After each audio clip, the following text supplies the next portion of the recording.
You bought a stock at $50 a share. Today, it's worth $12. You tell yourself you're waiting for it to recover. You tell yourself selling now would mean admitting defeat. You tell yourself it has to come back eventually because you did the research and you weren't wrong. But here's what you won't admit. You're not holding an investment anymore. You're holding a hostage. And the ransom you're paying isn't just the money you've already lost. It's every dollar that investment could be earning somewhere else right now. This isn't about being stupid. Some of the smartest investors in the world fall into this exact trap because your brain isn't wired to make money, it's wired to avoid feeling like an idiot. And that difference costs Americans billions every single year. Wall Street calls this the sunk cost fallacy, but that term makes it sound academic and distant. What's actually happening is way more personal and way more expensive than you think. Let me tell you about a real trader named Mark. Not his real name, but his story is completely true.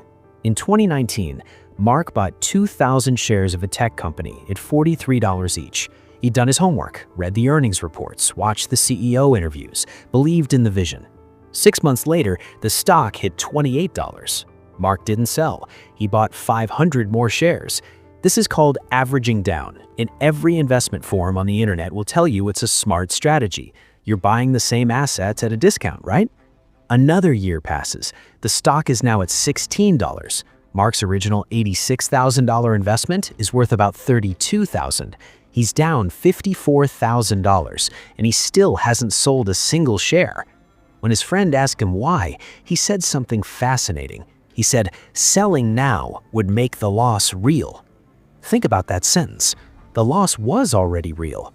His brokerage account showed it every single day, but in Mark's mind, as long as he didn't sell, he hadn't actually lost anything. The stock was just temporarily undervalued.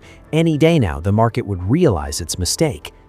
This is loss aversion, and it's one of the most powerful psychological forces in all of investing.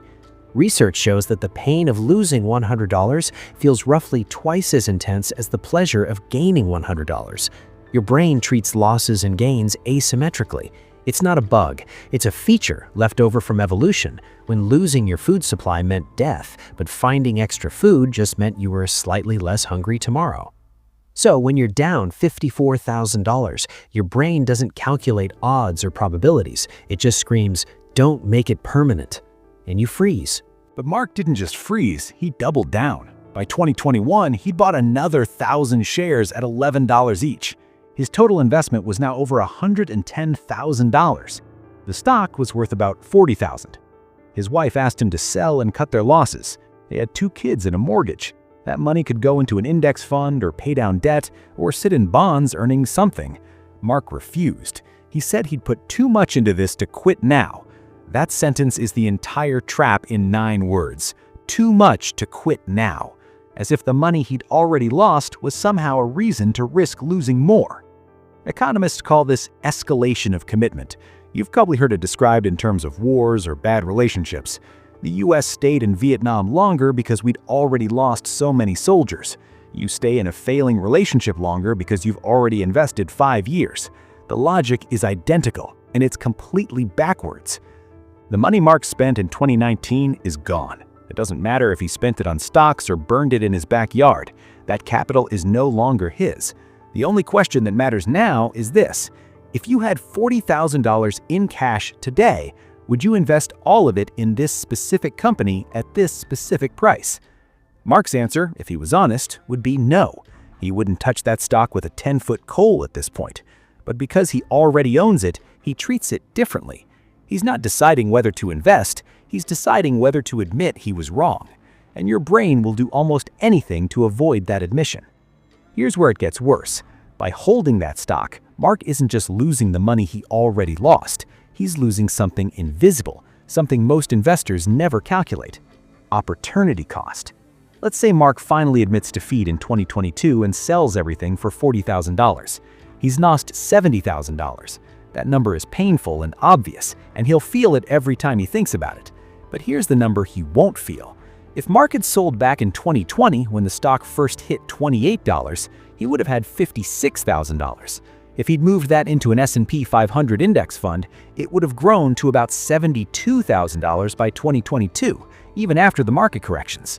Instead, he has $40,000. The real cost of holding wasn't the $70,000 he lost from his original investment. It was the $32,000 he could have earned by moving that money somewhere productive. Nobody talks about this number. It doesn't show up on your brokerage statement. There's no red text screaming you missed out on $32,000 in gains.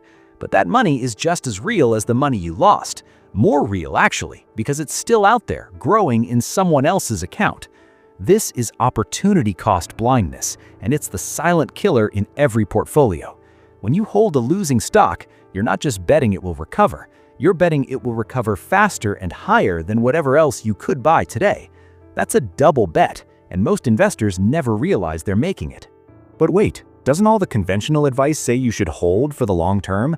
Buy and hold. Time in the market beats timing the market. Don't panic sell. Every financial advisor says this. They're right, but they're talking about diversified index funds, not individual stocks in companies that might be fundamentally broken. There's a massive difference between holding the S&P 500 through a recession and holding one company through a death spiral. The S&P 500 has 500 companies. If 50 of them fail, the index replaces them and keeps going. The US economy has recovered from every single crash in history. Your favorite tech stock might not. Most companies that lose 70% of their value don't come back. Some do. Netflix dropped 77% in 2011 and became a monster. But for every Netflix, there are 10 blockbusters. The question isn't whether you believe in holding long-term, it's whether you're holding the right thing. And if you can't tell the difference between a temporary dip and a permanent decline, you're not investing, you're gambling. Here's what makes this trap so vicious. The longer you hold a losing position, the more your brain invents reasons to keep holding. You start looking for confirmation bias everywhere. You find message boards where other bag holders are posting rocket emojis and talking about short squeezes. You read analyst upgrades from firms you've never heard of. You convince yourself the earnings call sounded optimistic if you ignore the parts about declining revenue. This isn't stupidity. This is your brain protecting itself. Admitting you were wrong about a stock feels like admitting you're bad at investing. And if you're bad at investing, maybe you're bad with money in general. Maybe you're not as smart as you thought. Maybe you shouldn't be trusted with your family's financial future. So your brain builds a story where you're not wrong, you're just early. The market hasn't caught up yet. This is exactly what happened before Amazon took off. You're a visionary and everyone else is blind. Except you're not Amazon, and this isn't 1998, and your stock is down 82%. Mark finally sold in late 2022. The stock had dropped to $7. He got about $25,000 for his entire position. He'd invested $110,000 over 3 years. He lost $85,000 in actual money. He lost another $60,000 in opportunity cost from gains he could have captured elsewhere. Total damage to his net worth was about $145,000. When I asked him why he finally sold, he said something that stuck with me. He said he realized he was making decisions to avoid feeling bad instead of making decisions to make money.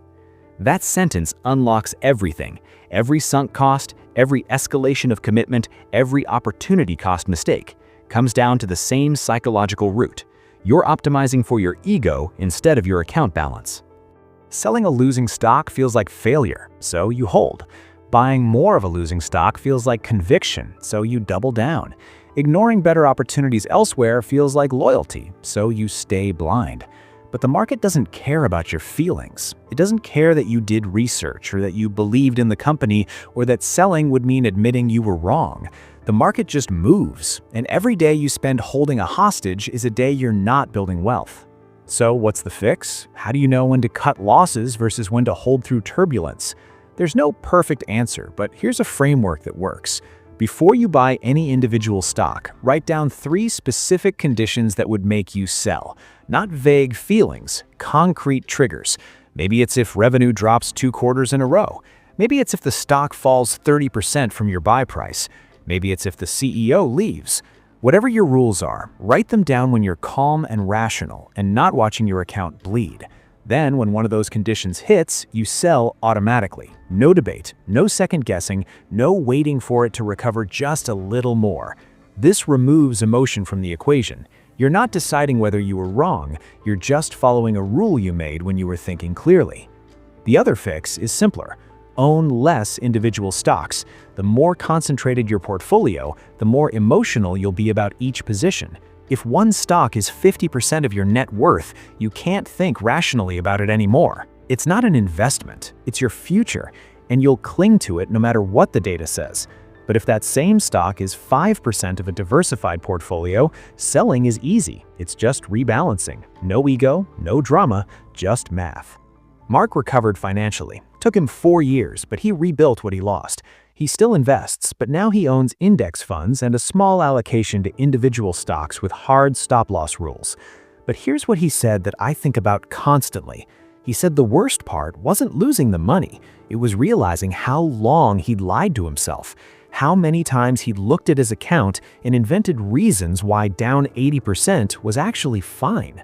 Your brain is more dangerous to your portfolio than any market crash, because crashes end, but the psychological traps that make you hold hostages, those run in the background forever, unless you build systems to shut them down.